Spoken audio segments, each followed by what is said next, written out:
I was about to interview the mother of this special education student who, according to police, is on this video being choked, hit, and beaten by teacher's aide Alger Coleman. The video was too difficult to watch and she couldn't continue. This all began after this special education teacher says school administrators refused to believe her when she said the aides were mistreating students. Last December, Omari Varela was killed in his home. Omari's stepfather, Steve Casaus, was home at the time. I never hated nobody like you in my life. Now, last month, Steve Casaus was arrested on drug charges. Casaus had been on the run since March 24th. Last month, Casaus begged the judge for mercy, saying he'd been through a lot. The system letting down, failing our children has everybody fired up, including my dream team, including you, hashtag on the case.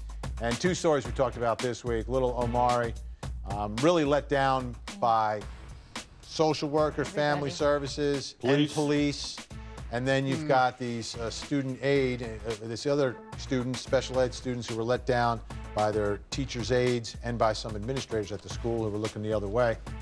Is the system failing our kids? Here's what folks are saying. Let's go to Soul 4. Vin, the system was built broken. This misconception of, is it broken? It's always been broken. Our children suffer. Agree or disagree, Tanya? I think in a lot of, the system's not perfect. You know, nothing's perfect. So yes, it is broken in a lot of respects. And children, because they're the most vulnerable, oftentimes they rely on adults for everything. When the adults who are in their care are in a position to harm them, there's nowhere for them to go. So they are uniquely vulnerable in an already imperfect system. So I agree with that. Teshy 179. Yes, CPS needs to implement a criminal justice investigative unit that responds first to claims and follows up on open cases. Takes money.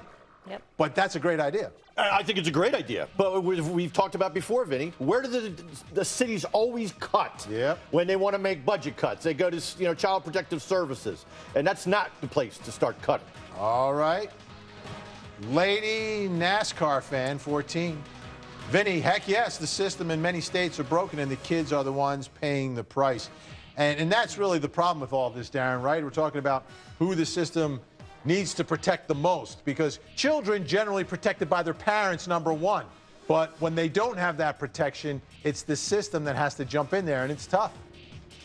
Yeah, and they're the ones that are most vulnerable. But in our society, we don't pay along with our priorities. Teachers, children's protective services, these are the places that deserve to be paid so much more, and they're just not. Overworked, underpaid. Absolutely. And I want to take a moment to thank all of the fantastic, hardworking, and too often underappreciated social workers who choose as a career to work in family services. You all have taken on an incredibly difficult career, which comes with no fame, no fortune, and a whole lot of responsibility. Thank you for helping all those children who need you and all those families who depend upon you. I know we cover stories when things go bad, but I know day in and day out, you're making bad situations much better for so many. Thank you. Coming up, a soldier deployed overseas